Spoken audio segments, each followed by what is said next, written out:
Buenas tardes. Hoy es 31 de agosto del 2021. Ya termina el verano y ya todos vuelta al cole y vuelta al trabajo. Así que ánimo. Empezamos.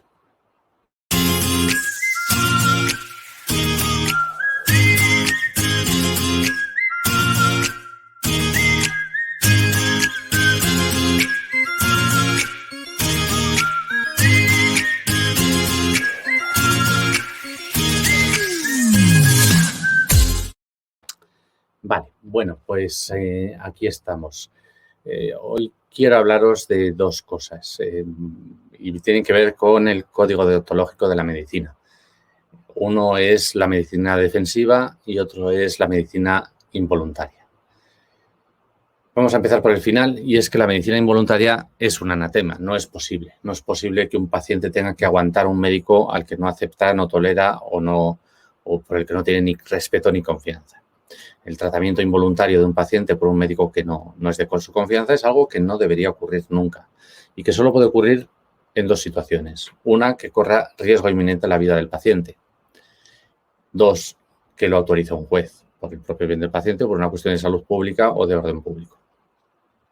Con cada vez más frecuencia estamos acostumbrándonos a ver cómo médicos atienden a los pacientes como si fuesen animales, sin ninguna confianza, sin ninguna complicidad, dando órdenes, dando instrucciones, obligando a pruebas innecesarias, obligando a tratamientos que no comprenden los pacientes. Esto es algo absolutamente distópico e inmoral. Y esto se está consintiendo desde los colegios oficiales de médicos, que, por cierto, quienes gobiernan estos colegios oficiales de médicos a veces son los más corruptos y los más miserables de la profesión. Por eso están sufriendo este acoso muchos médicos que por toda España están levantando la voz en favor de la profesión y de los pacientes. Pero lo que es cierto es que el tratamiento involuntario, el diagnóstico involuntario, la exploración involuntaria es una patología grave de nuestra profesión médica. No se puede tolerar que un psiquiatra se acerque a un paciente y empiece a interrogarle con preguntas capciosas y malintencionadas. El paciente tiene que ser consciente de por qué ese profesional se acerca, qué es lo que quiere y qué es lo que pretende, qué va a pasar con ese informe y dónde va a ser utilizado. Habitualmente los psiquiatras se acercan a los pacientes con ese carácter entre paternalista y autoritario y empiezan a hacer una exploración que el paciente no tiene ni idea de dónde va a terminar.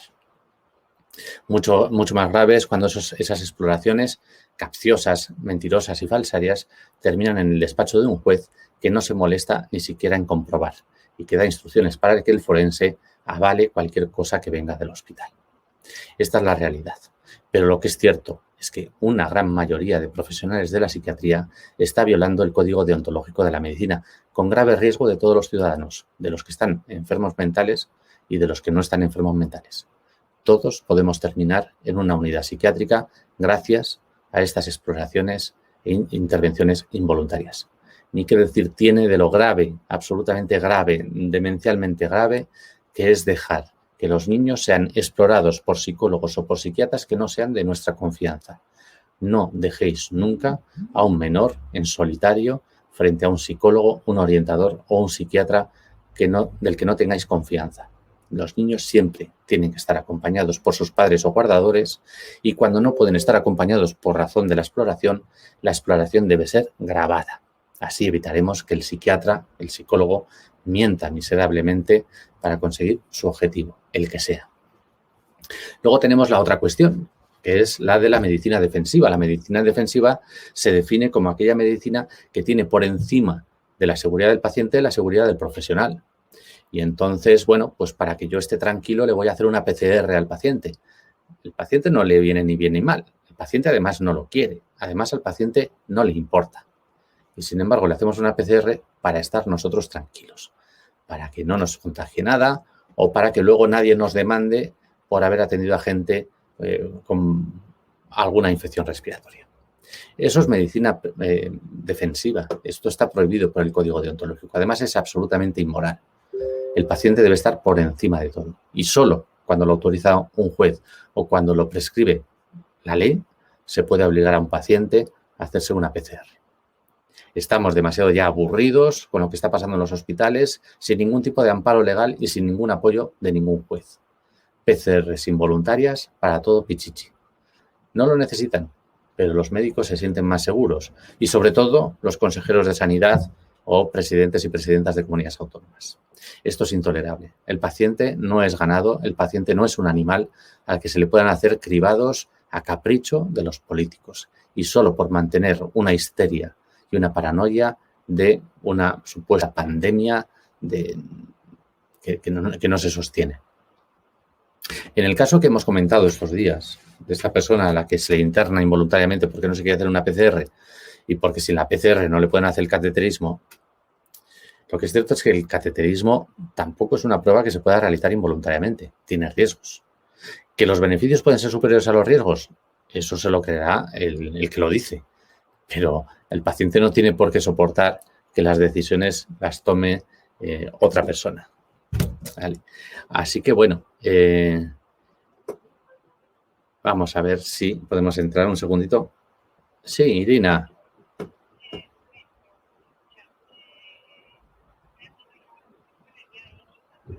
Vale, ya le he enviado el enlace, Sí, en el Telegram, sí. Venga, gracias. Sí, en el Telegram, sí, estoy esperando. Vale, venga, hasta luego. Sí, a ti. Bueno, perdonad.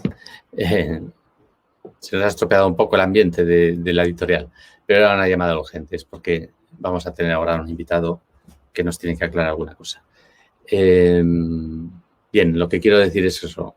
No se puede hacer un cateterismo de manera involuntaria a una persona a capricho. Siempre va a decir el médico que es necesario, que es importante, pero antes la gente no se le hacían cateterismos y se les daba el alta igual. El riesgo no va a desaparecer porque se haga un cateterismo o no. Incluso hay un riesgo de fallecimiento durante la prueba, con lo cual no tiene mucho sentido obligar a un paciente a someterse a riesgos de los cuales ningún profesional asume la responsabilidad. Sea como sea, bueno, pues esto es lo que os quería contar hoy sobre la intervención médica involuntaria y la medicina defensiva. Una de las cuestiones importantes es que para que haya una medicina involuntaria tiene que haber una autorización de un juez. Y en España tenemos un grave problema porque la legislación es muy, aparte de inconstitucional, es muy en blanco, como solemos decir en derecho. Permite cualquier barbaridad y con interpretaciones cada cual más absurda. Eso es un problema que hemos denunciado en muchas ocasiones en este país y esperemos que pronto, gracias al activismo, pues se vaya solucionando. Y bueno, pues nada, ahora ya entra, pasamos a otra actividad. ¿Ven? Ahora.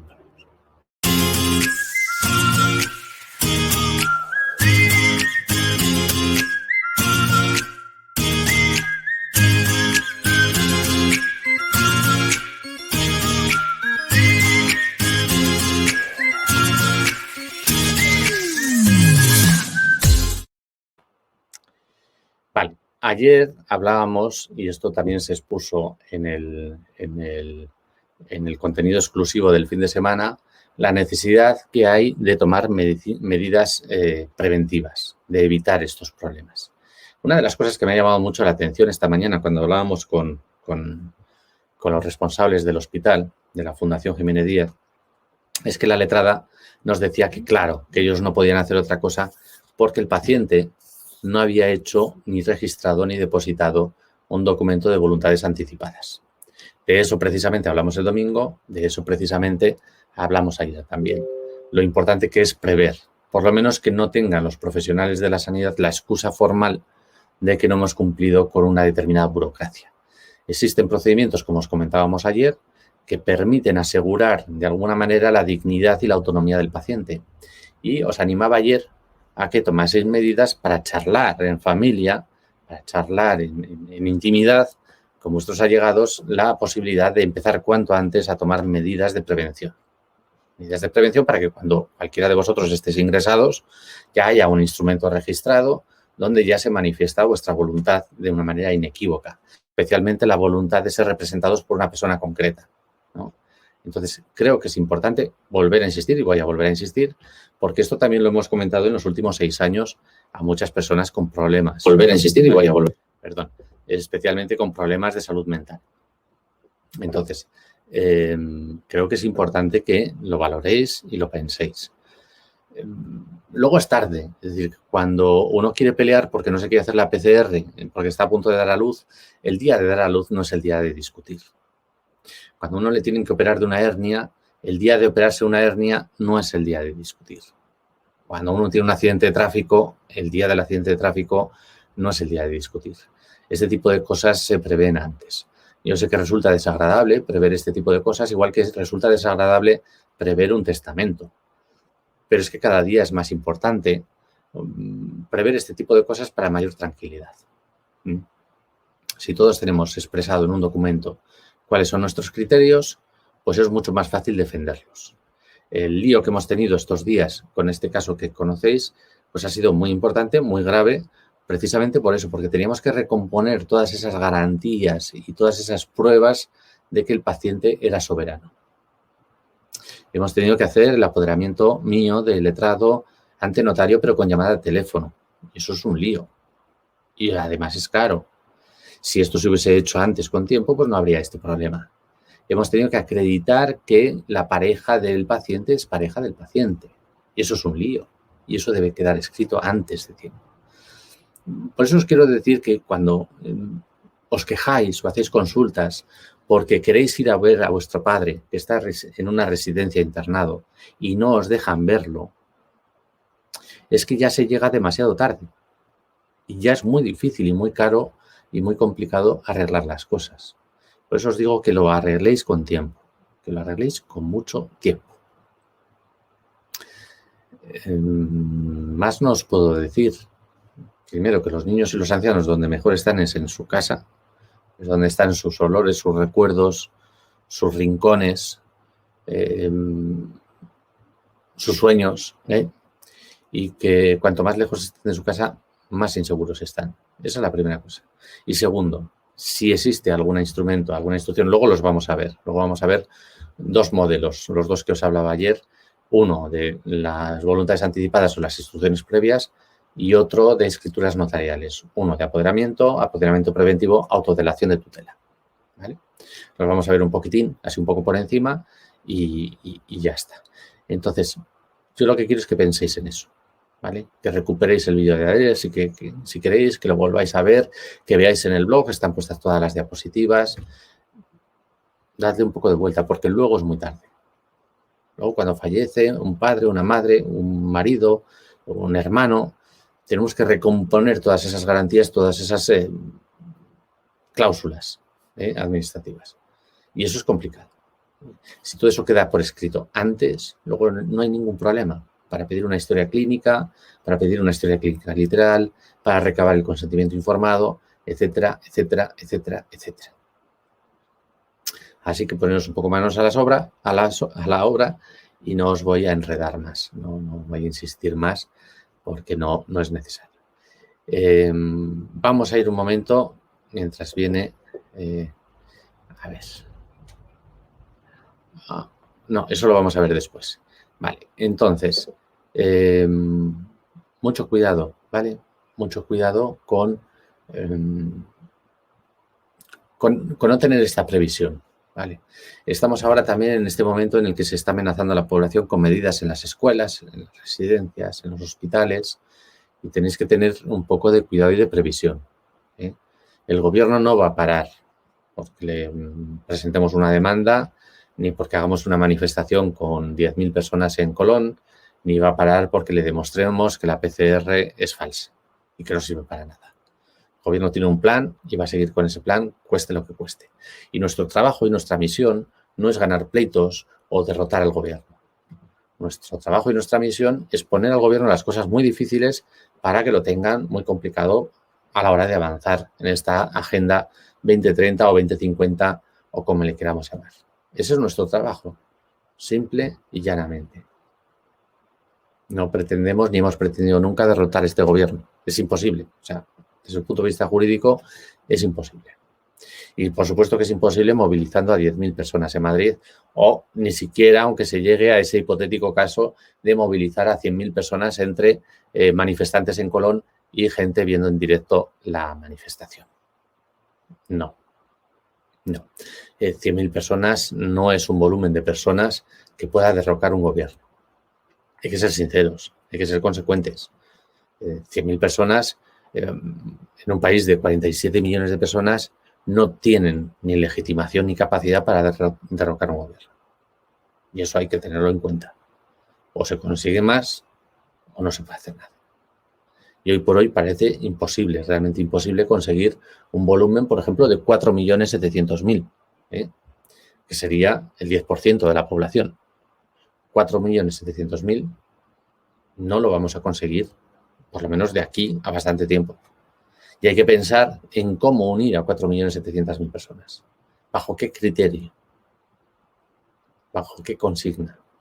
Que sea capaz de unir a 4.700.000 personas. Mientras tanto, mientras alguien se entretiene intentando calcular, intentando juntar a 4.700.000 personas, nosotros seguiremos con nuestro trabajo. Hoy hemos estado en Madrid, en la Fundación Jiménez Díaz. Mañana nos vamos a Asturias, a la Fiscalía de Menores. El viernes estamos en San Sebastián, en Comisaría de la Ertzaintza. Y así estamos y seguiremos por los meses y los meses y los meses.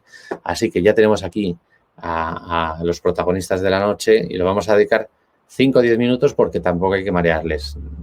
Creo que con lo que hablen y con lo que nos cuenten será suficiente. Así que ahora mismo entran. Buenas noches.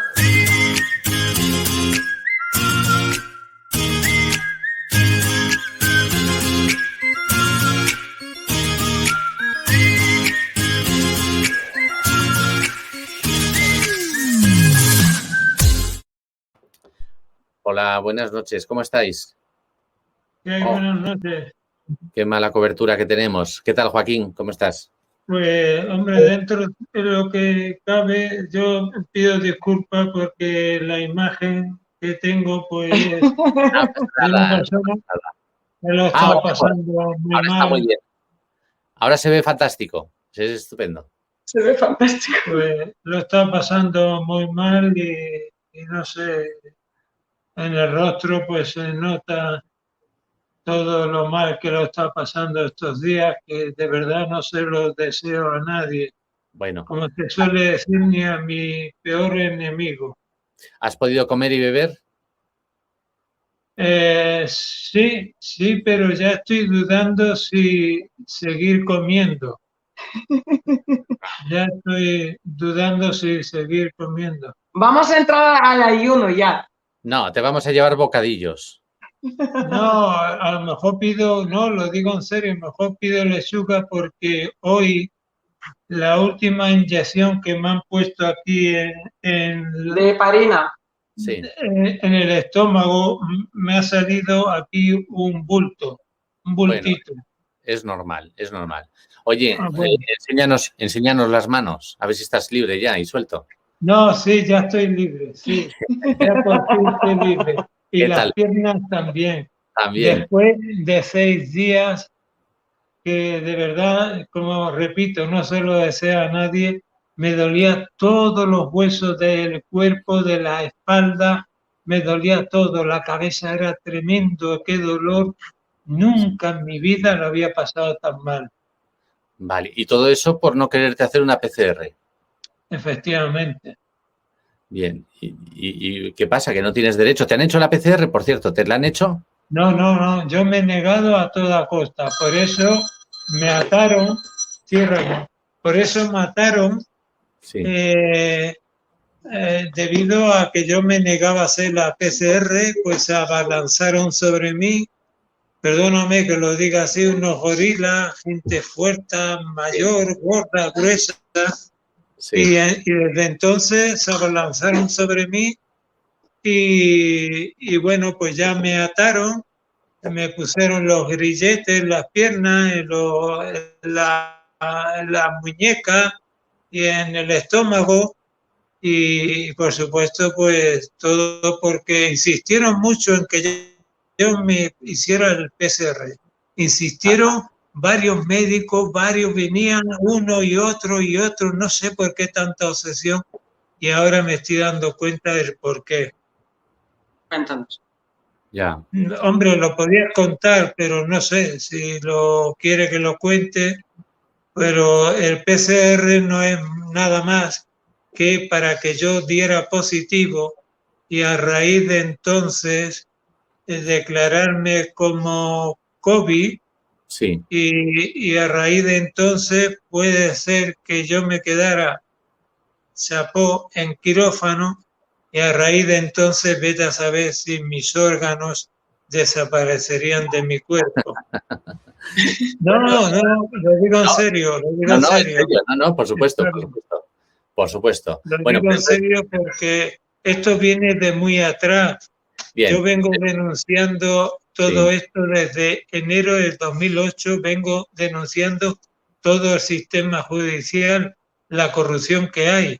Y bueno, después me encontré con el expediente Royuela, que ellos comenzaron en el 2003. O sea que sí, esto ya viene trajinándose hace muchos años y éramos pocos los que veníamos denunciando y si hoy en día la gente, el pueblo está dormido, imagínate en aquella que éramos 4 salaos, como lo dice, el sí, sí, expediente Royuela no podía decir su padre nada porque los propios amigos le tasaban como loco. Y yo sí. nada más que se lo podía decir a la gente muy, muy allegada a mí, que entonces lo había. Hoy ya han fallecido de tantos disgustos. Yo te quiero preguntar una cosa. Cuando te dijeron que te ataban y te ataron a la cama, ¿no se preocuparon de llamar a tus amigos, a tu pareja, a alguien? No, no, no, para nada, para nada. Es Y más, cuando te yo dicen, sí, y cuando te dicen que han pedido la autorización judicial, ¿te enseñan algún documento de un juez no, para no, atarte? no, para nada, para nada. A mí hoy yo le he estado rogando, por favor, todos estos días, para que me llamara a mi novia, a Vicky, y no hubo manera y bueno, ha sido creo que hoy por primera vez cuando la ha podido abrazar. Muy bien, pues ya me alegro. ¿Qué tal? ¿Cómo te encuentras? ¿Más animado que ayer? Sí, la verdad que con vuestra ayuda, Cabilus, perdona que lo pronuncio fatal tu nombre, bueno, es un apoyo, gracias a vosotros, soy nuevo. Entonces, Cabilus, Escabelo, no sé cómo agradecerte porque el trabajo y la labor tan encomiable que estás haciendo te está volcando tanto que no sé cómo te lo voy a poder pagar, que buscaré alguna manera de pagarte todo esto que estás haciendo por mí. Y mucha gente que hay detrás, aparte de mi novia, que me está apoyando mucho, hay muchísima gente que están colaborando conmigo y a todos ellos gracias porque si no yo hoy ya no estaría vivo. Eso lo tengo muy seguro. Y Bueno, mis pues órganos estarían repartidos. ahora lo importante es que salgas cuanto antes, ¿no? Eso Vamos a ver, espero. vamos a ver si conseguimos un cardiólogo y un psicólogo o un psiquiatra que nos ayude a lo largo de esta semana a hacer un informe que permita que salgas a tu casa tranquilamente, ¿vale? A ver si conseguimos de aquí a mañana pasado tener un informe que te permita marcharte a casa, ¿de acuerdo? Muy bien. Sí, eso Bueno, espero. bueno, pues nada, hoy dormirás un poco mejor con las manos sueltas o te van a atar para dormir. Sí, a pesar de que sigo estando aquí, que para mí esto es un infierno, pero por lo menos tengo el cuerpo libre y podré dormir sin cadena. Eso espero, eso espero. En Es que algún estaba momento, como un perrito estos días, ya. ¿sabes? Oye, Castigado. Es una cosa peor, peor. una cosa ahora para Victoria, que ¿tú te imaginabas que esto pudiese ocurrir en un país como España? En un país de primer mundo, Sí, nunca, nunca. nunca, nunca. Para mí es una sorpresa y me estoy enterando Oh, que pasa, hay muchos casos como de mi oh, se te va la novio, cobertura. Sí, muchísimos. Y esto es muy muchísimo, preocupante. totalmente. Vale, pues nada, os dejo Montón tranquilos, que a descanséis. Marga y a Luis de Miguel. por madrugar, por venir temprano aquí a Madrid, por rescatar a nosotros. Muy bien, pues os dejo que descanséis, que os relajéis un poco, que todavía queda mucha pelea. Ya hemos preparado un escrito para mañana enviarlo a la juez para iniciar ya los trámites de apelación y para conseguir que antes del viernes pueda salir. A ver si lo logramos. Sí, se te va la voz. Sí, tenéis un poco de mala cobertura. Vale, muy bien. Mucho Venga. ánimo y hasta pronto. Hasta pronto. Gracias. Gracias a ti, Escabelud. Hasta luego. Hasta luego.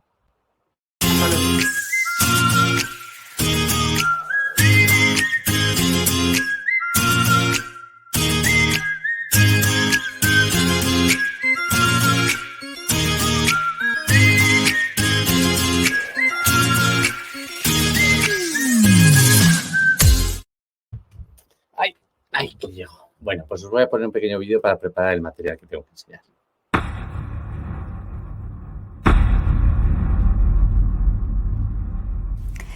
A finales del mes de junio, el Gobierno vasco tiene la intención de aprobar el proyecto de ley antipandemia.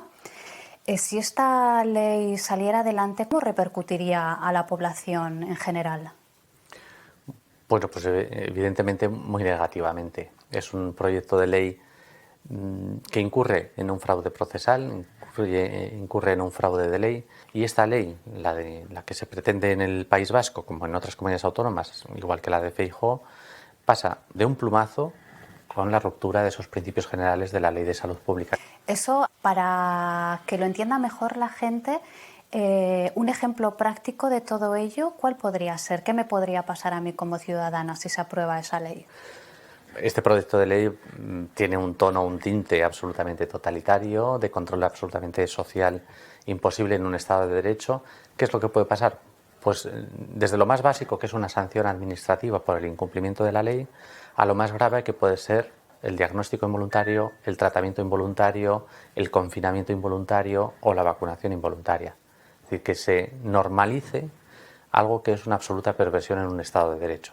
O sea, que si he entendido bien, aunque yo no quisiera ponerme ninguna inyección o realizarme ningún tratamiento médico, con esta ley estaría obligada a hacerlo, ¿verdad? Pueden obligarnos a vacunar, sí, pero ¿cómo, cuándo y de qué manera? Entonces, realmente este proyecto de Urkullu, igual que otros precedentes, son normas en blanco que vienen más diseñados a crear mucho estrés en la población, a crear mucho desasosiego, más que a implementar una solución práctica.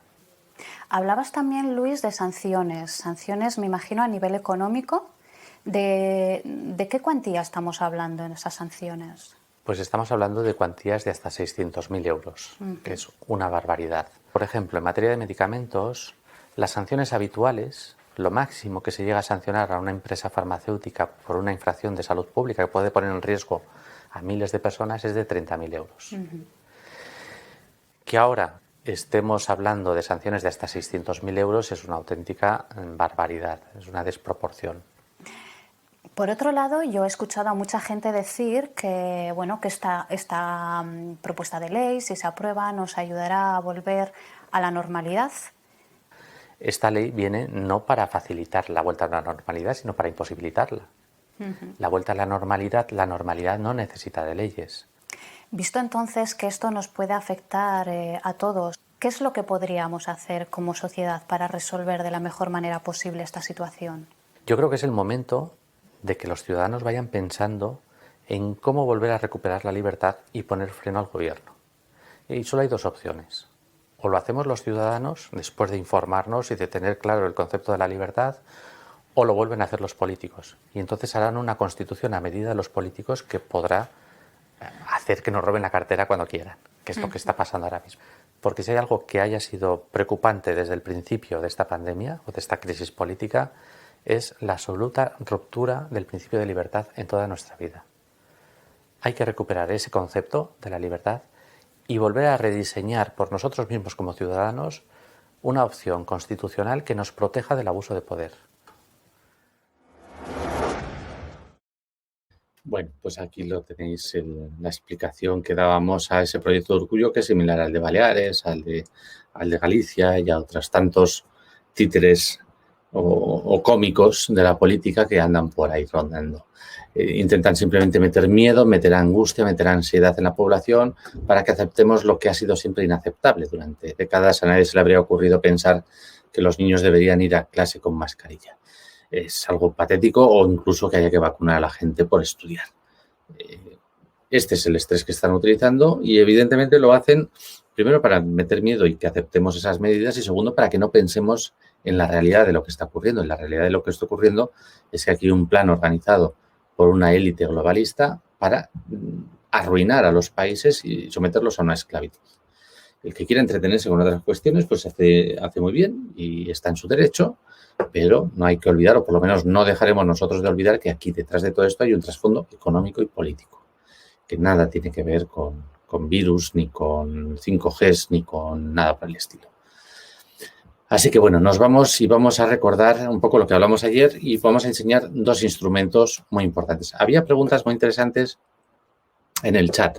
¿Se puede rellenar el apoderamiento administrativo aunque ahora no haga falta aún y enviártelo? Sí, claro, el apoderamiento a un abogado se puede rellenar, por supuesto. No tiene ningún efecto porque se puede revocar en cualquier momento. Los abogados no podemos ir por libre y siempre tenemos que obedecer esas instrucciones.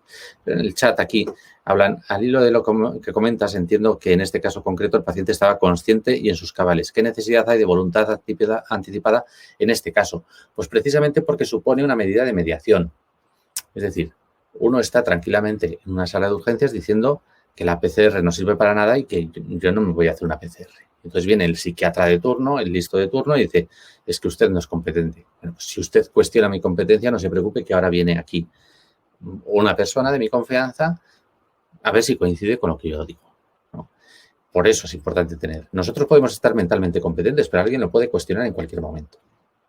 Entonces, visto lo visto y el poder tan extensivo que tienen los psiquiatras, conviene que existe un documento en el que dice, vale, el paciente puede que esté incompetente, pero tiene que una persona a su lado que lo está asistiendo y hay que escucharlo, ¿vale? Entonces, para eso es importante hacer un apoderamiento o una escritura para evitar estos abusos, ¿no? Y estos abusos quizás no se puedan solucionar al 100% con estas estructuras o con estos formularios que yo os estoy proponiendo, pero por lo menos sí que suponen un obstáculo y sí que facilitan la asistencia jurídica y la asistencia emocional de los pacientes. No se puede aislar a un paciente si hay por lo menos un documento firmado por él, ya sea un testamento, ya sea unas instrucciones previas, ya sea una autodelación de tutela, cualquier instrumento de este tipo. Entonces, yo creo que es importante tenerlo en cuenta con tiempo. Vale. Bueno, dicen que aquí el gente del hospital boicoteando la red. Bueno, no creo. Yo creo que la propia red de telefónica o la eléctrica o la de gas o la de hidrocarburos es suficientemente mala en España como para justificar estos fallos de conexión. Que hoy, por ejemplo, creo que hoy nosotros estamos transmitiendo bien, me veo muy bien en la pantalla y bueno, estamos conectados con cable. Otros días ha fallado esto, no entiendo muy bien por qué, pero hoy parece que estamos con una conexión perfecta y por cable. Vale, no tenéis más cuestiones, pues vamos a ir a pasar estos documentos que os he enseñado, ¿vale? Y si soy... Vale, pues vamos a ir, por ejemplo, por las instrucciones previas, que es el documento administrativo, el que tiene menos valor quizás, tiene la misma utilidad, pero tiene menos valor, no se hace ante notario y eso le puede restar fuerza, ¿vale? En cualquier caso, bueno, pues aquí lo tenemos, vamos a ir viendo página por página y lo iremos analizando, ¿vale? A ver, esta ventana, aquí está, instrucciones previas. Bueno, pues aquí las vemos, vamos a hacerlo un poco más grande y yo más pequeño, ¿vale? Entonces ahora vamos a hacer las instrucciones previas, vamos a hacerlas más grande. Vale. Así ya se ve. Bueno, la estructura de un documento de instrucciones previas es así de sencillo. Es simplemente un documento de solicitud donde aparece el nombre, los apellidos, el DNI, la fecha de nacimiento, el lugar de nacimiento, la nacionalidad, el domicilio, la provincia, la población, el código postal, el teléfono y el correo electrónico. no solo es importante identificar bien al que da las instrucciones, sino también identificar su nacionalidad y su vecindad. Tanto la nacionalidad como la vecindad, es decir, dónde vive y dónde nació o qué pasaporte tiene, son importantes de cara a un procedimiento civil. Es decir, para cualquier problema sería importante. Entonces, simplemente rellenar esta primera parte, reconocer o declarar que tiene capacidad de obrar y que actúa libremente, y que ha recibido suficiente información y que tras haber reflexionado serena y cuidadosamente como la decisión de expresar, a través de este documento, las siguientes instrucciones previas o voluntades anticipadas que manifiestan mi voluntad actual, de acuerdo a la ley, etcétera, etcétera, etcétera. Bueno, aquí, bueno, esto ha salido un poco mal, pero bueno, serían las 3 firmas de los 3 testigos que son necesarios y la firma del solicitante. Esto, como hemos cambiado ahora de formato, pues se nos ha descolocado. Bueno, segunda página, deseo que las siguientes instrucciones previas sean tenidas en cuenta, etcétera, etcétera. ¿Qué quiero que se tengan en cuenta los siguientes criterios? Bueno, pues hay que señalar lo que corresponda. Esto, ya os digo que ha salido un poco mal porque hemos cambiado de formato. Hemos pasado esto de un Mac con un formato a otro Mac con otro formato. Vale. Entonces, pues por ejemplo, aquí habría que tachar, por ejemplo, pues quiero tener la posibilidad de comunicarme y relacionarme con otras personas durante toda mi enfermedad o proceso de salud. En ningún caso se restringirán las visitas. Pues esto uno lo escribe y así no da lugar a que el médico decida suspender visitas. Hay una instrucción expresa del paciente para que no se suspendan las visitas. Y habrá que articular los mecanismos para que el paciente no esté solo nunca. En caso de padecer dolor físico o psíquico o angustia intensa e invalidante, deseo poder tomar decisiones sobre las distintas alternativas terapéuticas. Normalmente estos documentos vienen previamente redactados por las administraciones y en este párrafo ellos, absolutamente todas las comunidades autónomas, hablaban de que en caso de padecer dolor físico o psíquico o angustia intensa, pues se pasaba directamente a la eutanasia, ¿vale? Y a la sedación. Yo lo he insustituido. Yo he hecho mi modelo, igual que Ayuso hace su modelo animando a la gente a eutanasiar y a matar a la gente, pues yo hago un modelo en el que animo a la gente a protegerse. La decisión de morir o de no morir ya la tomará quien la tenga que tomar cuando se tenga que tomar. Pero no creo que sea bueno dejar eso en manos de los médicos. Por lo tanto, he puesto esta cláusula. Deseo la posibilidad de mantener una independencia funcional suficiente que me permita realizar las actividades propias de la vida diaria. Es decir, que dentro de las medidas que se puedan tomar en el tratamiento de un enfermo, pues habrá que favorecer, desde el punto de vista clínico, aquellas que permitan la mayor autonomía, la mayor independencia. Deseo permanecer en mi domicilio habitual durante los últimos días de mi vida. Pues esto es otra cosa que podemos marcar si nos interesa. ¿Qué nos interesa? Lo marcamos. ¿Qué no nos interesa? No lo marcamos. Pero es importante reflexionar sobre estos puntos. En caso de encontrarme transitoriamente en estado de lucidez, deseo ser informado sobre mi diagnóstico fatal. O no, ¿vale? O no. Esto ponemos aquí si nos interesa o no nos interesa. ¿Qué quiero decir con esto? Que nosotros podemos poner aquí tantas cláusulas como queramos. Ayuso, Feijóo, Urkullu, todos han puesto las cláusulas que han querido. Y, por cierto, todas van destinadas a la eugenesia, a la eutanasia y al control poblacional. A perder, a que los pacientes pierdan su autonomía. Y nosotros podemos escribir otras cláusulas. Yo he puesto estas como un ejemplo, 5 ejemplos, y vosotros podéis poner aquí en el punto 6 o en otros puntos cualquier otra cosa que queráis. Nadie tiene que deciros qué poner y qué no poner en unas instrucciones previas. Yo he hecho este modelo, es un modelo aproximadamente pro vida y este es el que yo creo que puede ser útil, ¿vale? Voy a mirar el chat por si acaso hay alguna. Bueno, entonces, bueno, utilizad esto. Simplemente lo que os voy a pedir es eso, que dediquéis 5 o 10 minutos a leerlo, a reflexionar sobre ello, a valorar la posibilidad de hacer un instrumento o no, que no perdemos nada, que no tiene ningún riesgo, pero que en un momento dado, mañana entramos en fiebre y nos mandan de atención primaria a hacer una PCR y nos meten y nos atan y llegamos a un hospital y podemos estar con la tranquilidad de que por lo menos habrá más posibilidades de que nos rescaten si hay alguien que tiene este documento y este documento está bien redactado y bien depositado. Quizás no sirva para nada, porque ya el mundo se ha vuelto completamente loco y el derecho ha desaparecido y los jueces se han corrompido como en Sodoma y Gomorra. Pero por lo menos tenemos un pequeño instrumento que podemos utilizar, ¿vale? Lo de Sodoma y Gomorra ya os he explicado en otras sesiones que la historia real de Sodoma y Gomorra no es una historia de orgías y de perversión sexual. Eso es lo que ha trascendido. Pero si leemos bien el texto de las historias y las tradiciones, el problema principal que había en Sodoma y en Gomorra era la falta de justicia. Y solamente por la falta de justicia y no por las orgías, Jehová, Yahvé, Dios, Hashem, el Todopoderoso, destruyó esos 5 reinos entre los que estaban Sodoma y Gomorra. Bueno, situaciones clínicas en que deseo se considere este documento. Bueno, pues en las situaciones clínicas en las que considero o deseo que se considere este documento es: en todo caso de enfermedad quiero que se apliquen las instrucciones para poder estar rodeado de quienes me pueden ayudar y asesorar para tomar decisiones informadas. Esta cláusula no aparece en ningún modelo de ninguna administración pública de España. Esto lo he añadido yo. ¿Por qué? Porque pasaban que las instrucciones previas solo se aplican a discreción con enfermedades incurables, avanzadas, de deterioro progresivo, gradual, etcétera, etcétera, etcétera. Y eso no es justo, porque entonces estamos dejando a los médicos la capacidad de decidir cuándo se aplican nuestras instrucciones y cuándo no. ¿Vale? Y no es normal. Las instrucciones se aplican cuando nosotros queremos. Y si puede ser desde el minuto 1, desde el minuto 1 mejor. Por eso he añadido la primera cláusula, que en todo caso y enfermedad quiero que se apliquen las instrucciones para poder estar rodeado de quienes me pueden ayudar y asesorar para tomar decisiones informadas. No hay que esperar a estar ya dentro del ataúd. Las administraciones ponen a partir de aquí: enfermedad incurable avanzada, con respuesta variable del tratamiento. Estos son pijadas que ponen los políticos. Enfermedad terminal y situación de agonía. Bueno, pues ¿por qué poner enfermedad avanzada, enfermedad terminal y situación de agonía? Y no poner en cualquier otro tipo de enfermedades. Porque, por ejemplo, internan a una persona porque no se niega a hacer una PCR, no estamos ni en una enfermedad avanzada, ni en una enfermedad terminal, ni en una situación de agonía.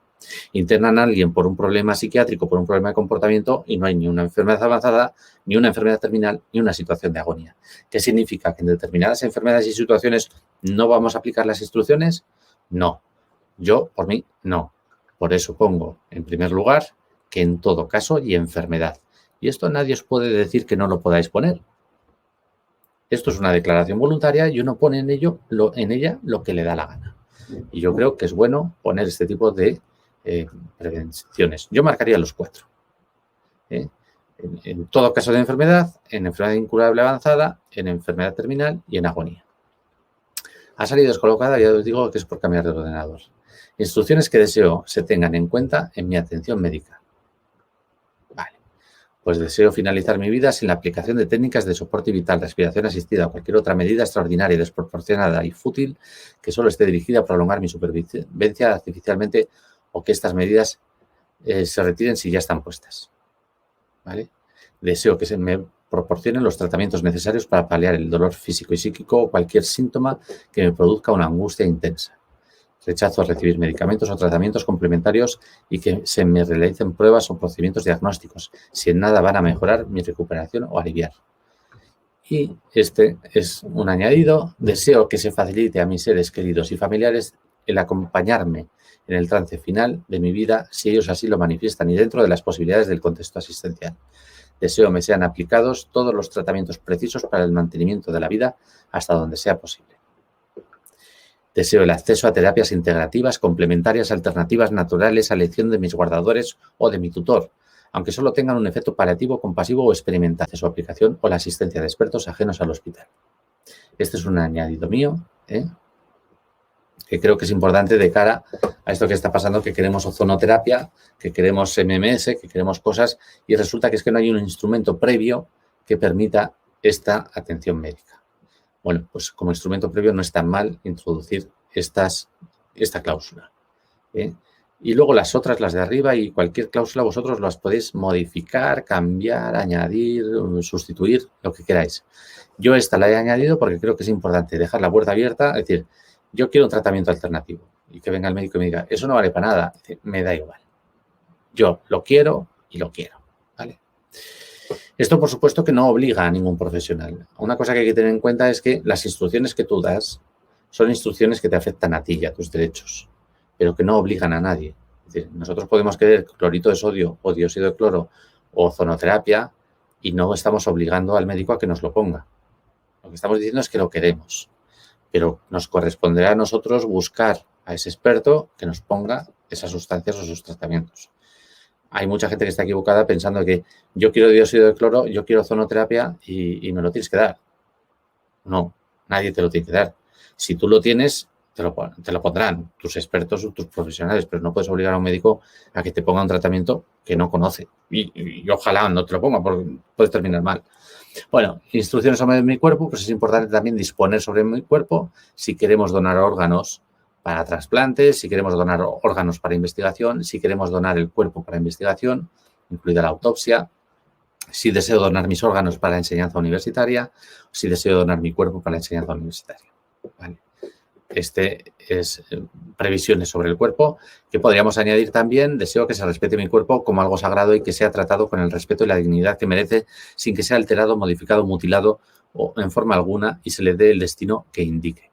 El destino que indique, en este caso, pues podría ser yo mismo o mi guardador, mi tutor, mi guardador.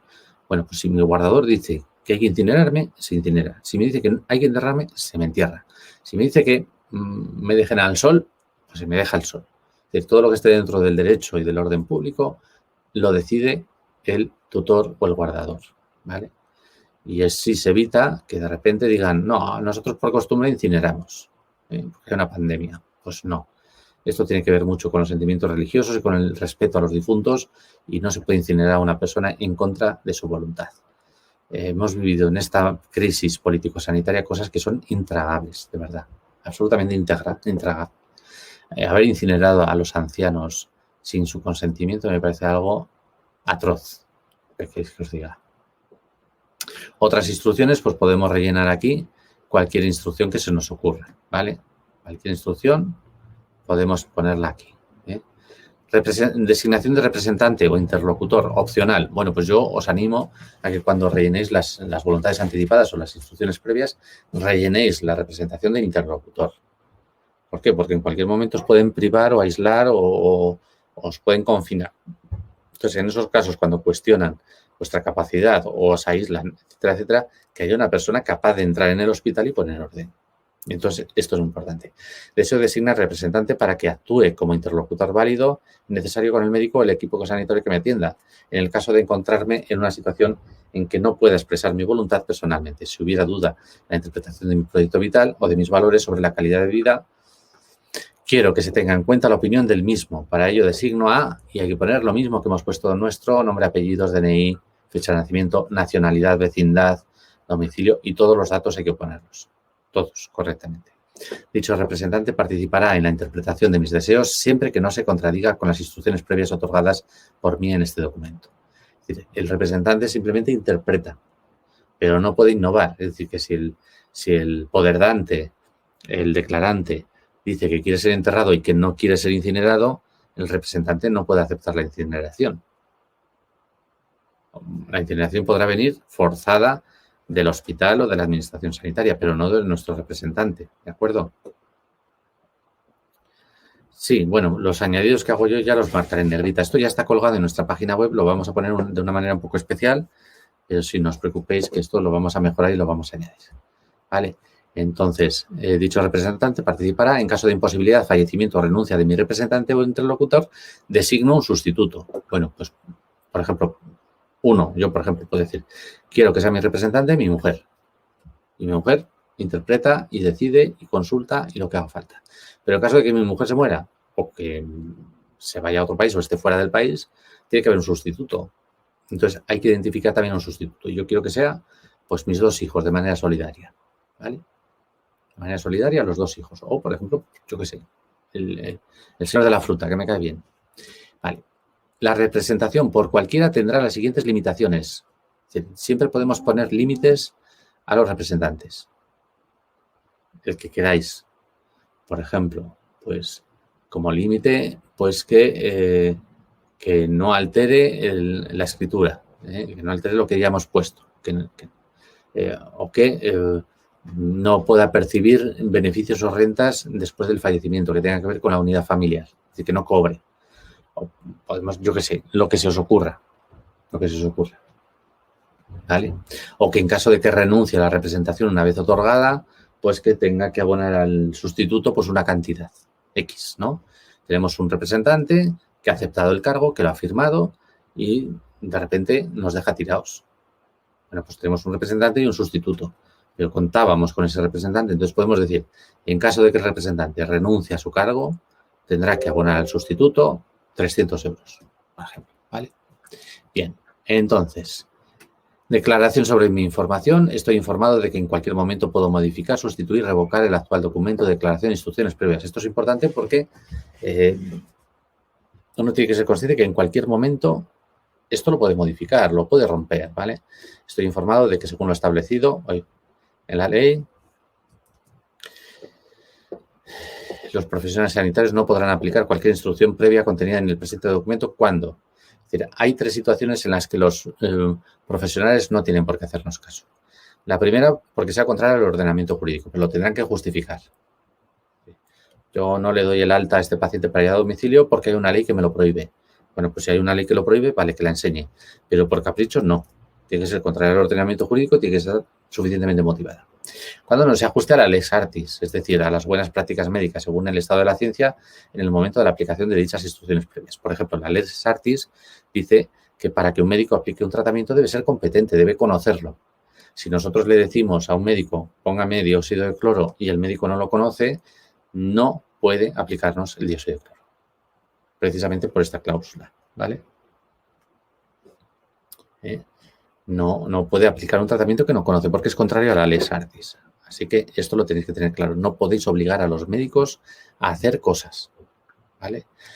O, por ejemplo, otro de los motivos es que no se correspondan con el supuesto de hecho. Esto es, con las situaciones clínicas que he manifestado. Por ejemplo, cuando hemos dicho que solo se apliquen estas instrucciones en caso de agonía. Resulta que se quieren aplicar o se pide que se aplique la familia o el representante dice, aplícalo ya, que está dormido, pues vamos a ponerle sedación. No, porque el paciente ha dicho que solo en caso de agonía, ¿vale? Y como no se da el caso de agonía, no le ponemos nada. En estos casos, el profesional se puede y se debe negar, en los 3 casos. En caso de discrepancia entre los profesionales y las instrucciones, deberán abstenerse de atenderme y solicitar, según el Código Deontológico, licencia para ser sustituidos de sus funciones. O, en su defecto, obtendrán una resolución administrativa motivada que les libre de cumplir las obligaciones de estas instrucciones si el médico evita alguna de las medidas o cuidados propuestos. Es decir, si el médico no quiere cumplir con nuestras instrucciones, debe apartarse. El Código Deontológico lo establece, la Ley General Sanitaria también lo establece. El médico, cuando no es competente para atender a un paciente por la falta de conocimientos o por la falta de confianza, debe separarse y debe buscar un sustituto. No puede atender a un paciente que no lo quiere, ¿vale? En caso de que los profesionales programen intervenciones no contempladas, deberán pasar por un proceso de resolución administrativa judicial donde se escuchará y se garantizará la participación de mi representante y de mis guardadores. Ninguna decisión respecto de mi salud y mi cuerpo podrá ser ejecutiva sin derecho a un recurso suspensivo. ¿Por qué pongo esto? Esto es un añadido. ¿Por qué?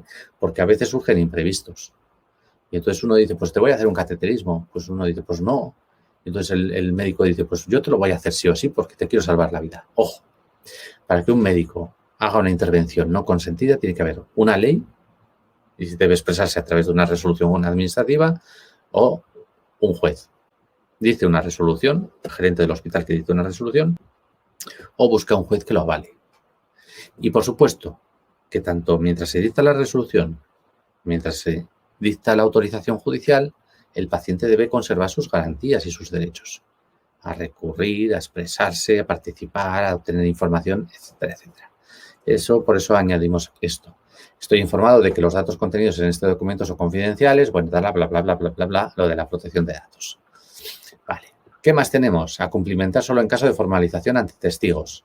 Esto se puede hacer ante notario, pero también se puede hacer ante testigos, más barato, por supuesto. Declaro que al menos 2 de los testigos ante los que formalizo el documento de instrucciones previas no están ligados conmigo por razón de parentesco hasta el 2º grado, ni están vinculados conmigo por matrimonio, unión libre o pareja de hecho, en la forma establecida legalmente, ni por relación laboral, patrimonial, de servicio u otro vínculo obligacional alguno, de acuerdo con lo dispuesto en el artículo 5 de la Ley 3/2005. Esta Ley 3/2005 es solo para Madrid, pero bueno, si estáis en otra comunidad es cambiar la ley porque en todas las comunidades es la misma historia. Así que, bueno, pues los testigos deben ser testigos limpios, es decir, que no tengan, si son 3 testigos, por lo menos 2, que no tengan ningún vínculo patrimonial o jurídico o afectivo con nosotros, que sean personas neutras, ¿vale? Eso es importante. Y entonces el otorgante firma y fecha y los testigos hacen una declaración que solo se cumplimenta en caso de que el documento se otorgue con testigos. Hay que poner el DNI o los pasaportes de los 3 testigos, ¿eh? Y los abajo firmantes conocen o les ha sido acreditada la personalidad del otorgante y declaran que al firmar en nuestra presencia el documento de instrucciones previas lo ha hecho de forma consciente y hasta donde nos es posible apreciar de forma voluntaria, sin que hayamos podido detectar ningún tipo de coacción en su decisión. Bueno, pues aquí lo firman, ¿eh? Los firmantes declaran que no tienen ninguna relación de las prohibidas expresamente por la ley, por el conflicto de interés, y los firmantes nos comprometemos a guardar confidencialidad, ¿vale? Y esto está aquí, los testigos, los 3 testigos, se ha descolocado por el cambio de formato. ¿Y qué más tenemos? Pues la declaración de aceptación del representante. Bueno, pues el representante, el principal y el sustituto, pues tiene que firmar una declaración de aceptación, que es esta, ¿vale? Acepta el ser el representante. Comprendo que estoy de acuerdo en seguir las directrices expresadas, etcétera, etcétera. Y el representante sustituto. Como veis, se ha descolocado por el cambio de formato. Vale. Acepto representar a nosotros mismos, conforme a la ley, comprendo que estoy de acuerdo, etcétera. Aquí se repite. Bueno, pues esto sería un documento de instrucciones previas. Así de sencillo. Es sentarse, charlar. No, los testigos no son ni familiares ni amigos. De los 3 testigos puede haber un familiar y un amigo, pero otros 2 tienen que ser testigos neutros, ¿vale? Si se hace ante notario no necesitas los testigos y si lo haces ante testigos no necesitas notario, ¿vale? Podéis elegir, ¿sí? O ante un notario o ante 3 testigos. Y dentro de los testigos, uno puede ser familiar o amigo y otros 2 pues pueden ser pues personas neutras, pueden ser, bueno, amigos también, o sea, los amigos siempre pueden ser. Lo que podría ser es que tienen que ser amigos que no tengan ninguna relación patrimonial o amorosa o económica o de dependencia, ¿vale? Tiene que haber una libertad. Entonces, claro que pueden ser amigos. Un familiar y 2 amigos es lo ideal, ¿vale? Vamos a ver un momento el chat, a ver cómo va. Pregunta sobre el documento. ¿Abrimos la puerta a la experimentación de la industria farmacológica? No. Cada uno que abra las puertas que quiera, ¿vale? No tenéis por qué abrirlas. Yo he puesto ahí cláusulas que vienen por sistema en los modelos que hay habituales por ahí y cláusulas que he añadido yo. Tanto las que he añadido yo como las que están puestas por el sistema, las podéis cambiar, quitar o modificar. Podéis poner si queréis, ¿no? Pues yo quiero que con mi cuerpo se use para la ciencia, para experimentar, ¿no? O que hagan cachos y abono, pues lo puedes poner tranquilamente, sin ningún problema, ¿vale? A ver, un par de preguntas, Antonio José Trigo. Me dices, basta con que firme un solo testigo, es necesario que sean 3. Pues son 3, por eso hemos puesto 3, porque la ley dice que tienen que ser 3. Vale, tiene que ser 3 testigos, no basta con 1. ¿Dónde se entrega el documento una vez rellenado para que tenga validez legal? Bueno, pues si lo has firmado ante notario, el notario se encarga de hacer el registro en el registro de voluntades anticipadas o instrucciones previas o en el registro civil o en los 2 sitios. Si lo hacéis ante notario. Si lo hacéis ante testigos, pues o bien los testigos o bien uno mismo lo hace llevar al registro autonómico de voluntades anticipadas o de instrucciones previas. ¿Vale? Así de sencillo. No sé si tenéis alguna... que algo pone en el modelo que habéis presentado. Bueno, no, lo que pone es que podemos donar el cuerpo a la ciencia, o para estudiar, o para estudiantes. Lo podemos hacer, o podemos no hacerlo. Por eso he dicho que viene porque son cláusulas que vienen por defecto, que las podemos... no, sobre tratamientos experimentales, no. No. Sobre los tratamientos experimentales lo que he puesto ha sido una cláusula para que nosotros podamos aceptar tratamientos experimentales que nosotros queremos. Por ejemplo, yo estoy tumbado en la cama con COVID-19 y yo quiero el tratamiento con dióxido de cloro y me van a decir, eso es un tratamiento experimental. Lo quiero. Pero lo quiero yo, lo pido yo. Y podemos poner en esa cláusula pues cualquier otro tratamiento experimental que queramos, ¿vale? Es decir, en esa cláusula, si la lees bien, lo que dice es que aceptamos esos tratamientos alternativos, integrativos, aunque se consideren experimentales. Y podéis configurar esa cláusula de otra manera. Es decir, no, yo tratamientos alternativos no quiero ninguno, quiero tratamientos farmacológicos aunque sean veneno puro. Pues lo podéis poner, ¿vale? Esa es la única expresión en la que yo he puesto tratamientos experimentales, en la de los tratamientos alternativos, integrativos, etcétera, etcétera, ¿vale? Bien, más cosas. Nos vamos a ir, hoy se me hace muy tarde, hoy creo que no va a haber... Bueno, sí, os voy a dejar la entrevista con Jacob Seckrell, porque es un personaje que os va a gustar. A mí me pareció muy interesante la entrevista sobre abuso psiquiátrico, y es que además viene el tema que ni pinti parado con lo que está pasando estos días en la Fundación Jiménez Díaz. Entonces, bueno, también saldrá desconfigurado el documento. Os digo que como... Vale, vamos a ver, sí, vamos a ver. Pero por cambiar de formato pasan estas cosas. Vale, hoy no he puesto ni música ni nada, ¿eh? Bueno, pues este sería un modelo. Esto, os vuelvo a insistir, este es un modelo que yo he redactado, que ha habido clientes que lo han querido y clientes que no, que lo hemos tenido que adaptar para unas cosas y para otras, que lo hemos llevado a un notario y algunos notarios lo han aceptado y otros notarios no lo han querido aceptar. Es un modelo, es una propuesta, no os lo toméis al pie de la letra. Y cualquier asistencia que necesitéis para rellenar un modelo de estos o para cualquier duda que tengáis frente a un notario, pues nos contactáis a través del chat o donde sea y os ayudamos. Pero esto, recordad que es un modelo. Es un modelo de apoderamiento, de instrucciones previas y de autodelación de tutela. Son tres cosas que pueden resultar muy interesantes para protegernos. Pueden ir las tres escrituras juntas o por separado, una escritura en cada instrucción, ¿no? Una escritura para el apoderamiento, otra de instrucciones previas y otra de autodelación de tutela. Hay notarios que lo hacen todo en una misma escritura y hay notarios que hacen todo, cada escritura para una cosa. Eso va a depender de lo que quiera cobrar el notario. Cuantas más escrituras hace, más cobra. Cuantas más páginas pone, más cobra. Si encontramos un notario que nos hace todo esto en una misma escritura y que ahorra páginas, no cambiéis, no busquéis otro, ¿vale? Porque podréis llegar a un momento en el que un notario dice, yo esto lo hago en tres escrituras distintas y además voy a poner páginas aquí para aburrir a un muerto. Bueno, pues hay que intentar también tener un poco de conocimiento de lo que se hace, ¿vale? Vamos a ver. Entonces, aquí simplemente en la primera parte siempre se identifica al notario, en la segunda parte se identifica al escriturante que interviene en su propio nombre y derecho, el notario identifica al compareciente por el documento personal de identidad y tal, y aprecia el notario que el otorgante tiene juicio, capacidad necesaria para otorgar escritura y declara que es natural, es decir, sus datos de vecindad, su profesión, etcétera, y expresa su firme resolución de otorgar la presente escritura y de conformidad con la Ley 41/2002 de tal. Dispone apoderamiento. Bueno, pues el apoderamiento donde designa un abogado, ¿vale? Con las siguientes facultades. Comparecer, contestar, seguir, instancias, conclusión, clase de acciones, demandas, denuncias, querellas, acusaciones, ¿vale? Dirigir, recibir, contestar requerimientos y notificaciones. Tachar testigos, instar autorizaciones judiciales, interponer y seguir toda clase de recursos, instar, presentar, alzar, cancelar embargos, solicitar cualquier organismo o registro público los datos que refiere el artículo 590 de la Ley de Enjuiciamiento Civil, de investigación de patrimonio, ¿vale? Segunda parte, apoderamiento con facultades especiales y preventivo.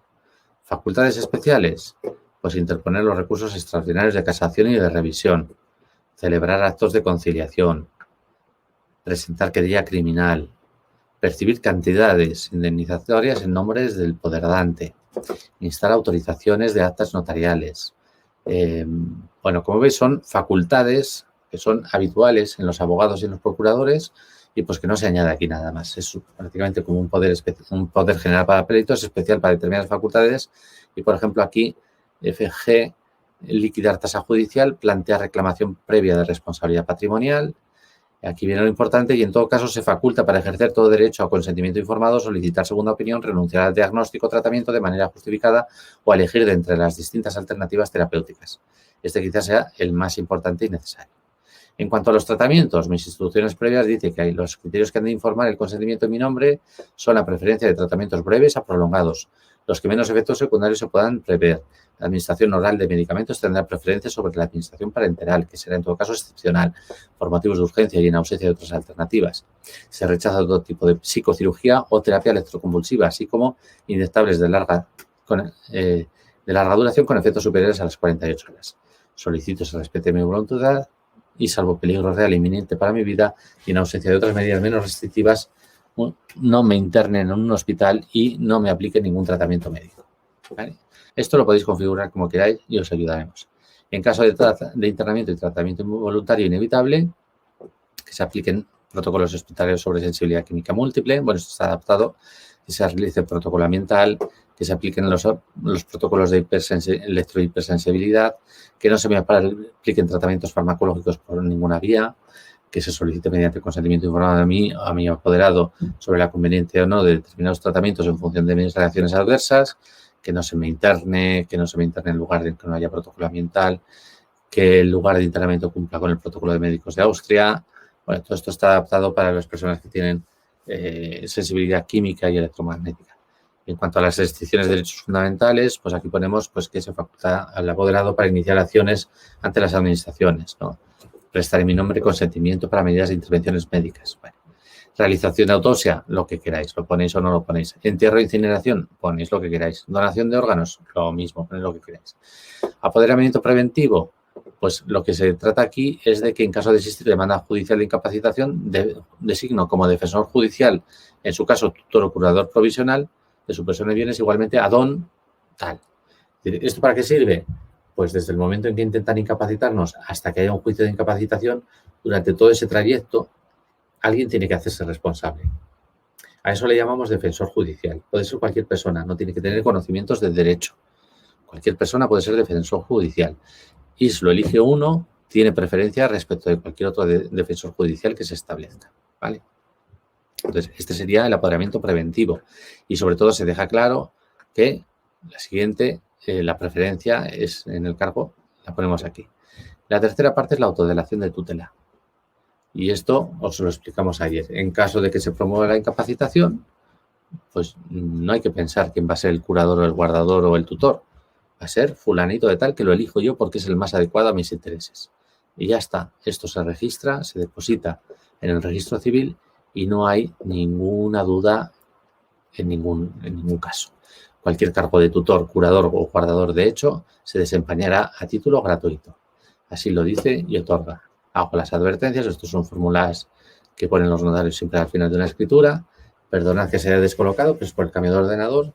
Y esto lo vamos a poner en la web. Está puesto ya en la web, pero lo pondremos con mejor presentación pues en cuanto dejemos de hacer kilómetros, porque mañana estamos en Asturias.